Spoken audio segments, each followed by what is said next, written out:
Okay. I will just say hi to everyone, the panel, the organizers, and the participants. First, I want to start to introduce the port of city of Bosaso. The city is located at the northern eastern corner of Somalia, and right now it's known as the Puntland Federal Member of State of Somalia. Unlike Somaliland, Puntland is part of the federal government of Somalia. Though the relationship between Somalia and Puntland has been very challenging. They have their own differences and disagreements.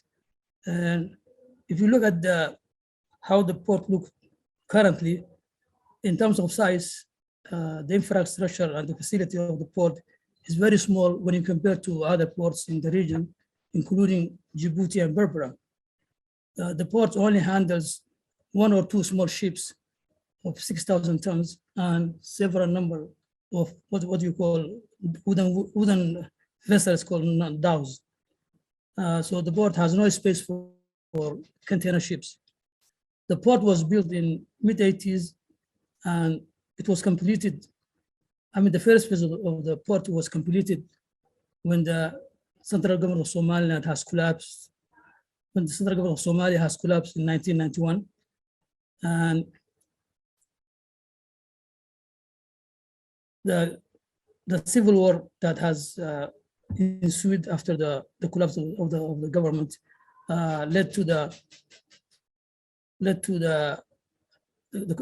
construction of the port has stopped, and also led to the evacuation of the staff and the equipment of the construction company. When it comes to Bosaso city, and once the central government has collapsed, there was a violence in the southern of Somalia. Bosaso has remained relatively very peaceful during that time. So many people in the south and other regions in Somalia has come to Bosaso to rebuild their lives and businesses.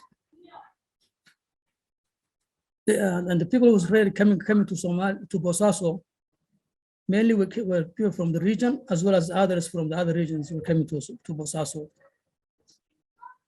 After that, immediately after that, Bosaso has become a major hub for trade, particularly for export and import, livestock export, as well as consumer goods imports, linking the port to all regions of Somalia and Eastern Ethiopia.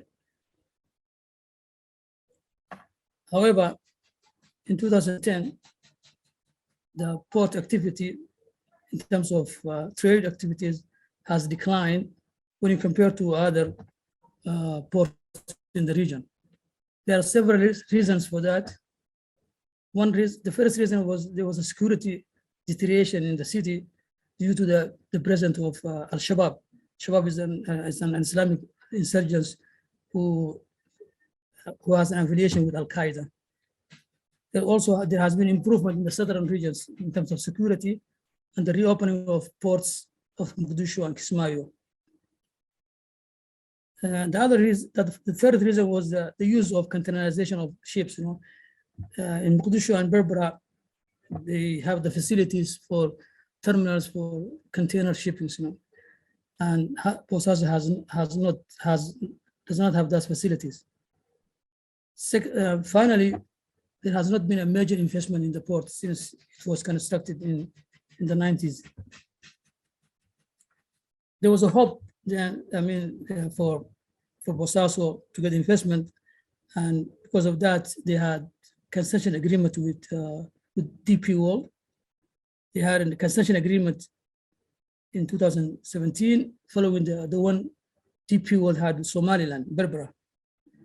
The concession agreement was almost 30 years, worth 363 million, including the investment was to expand the port and improve the facility. However, DP was not the direct management. They were not the one who managing the port. They were managing it through their subsidiary known as P&O. As soon as the P&O came to Bosaso and began to implement the concession agreement, they faced a lot of challenges to move on. The first challenge came from local resistance, because due to the scarcity, lack of transparency, in the agreement, people felt that the agreement was not shared with the public. It was not a very transparent process. So there was a really internal resistance to the agreement.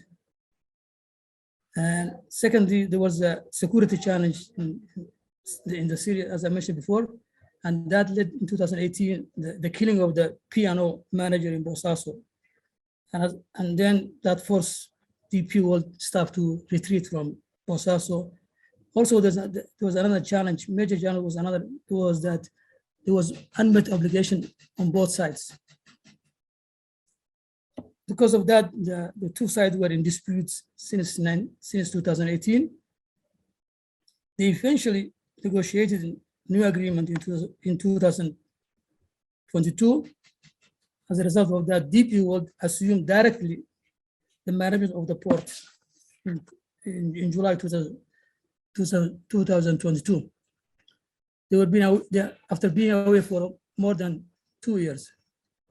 The government and the public in the region right now, they feel that they are more hopeful that the current arrangement will be much better than the first one, and there's hope that DP World will begin do their work and do the implementation fully. Still, but there's a multiple challenges still lay ahead. The security challenge is there. Probably there's also internal division could also come back. Also, UAE has had also a security relationship with Bosaso port, and still it maintains that relationship. One reason why DP World is interested in the port is therefore likely to be the location as well as the geo-military purposes, not just only for geo-economic purposes. The port is usually used by small scale and informal trades. The port is really a major hub for dhows, small wooden vessels, and small scale bulk carriers. In that respect, the port has next the port to have links with the Arabian Peninsula and the Arabian Gulf. Particularly goods arriving from other countries in containers, are shipped to this Arabian Gulf ports and then pre-shipped back to Bosaso, since Bosaso has no terminal containers. Similarly to other ports in the region, Bosaso has steady links to Ethiopia. Bosaso port, though its strategic position and port infrastructure is not comparable to Berber and Djibouti.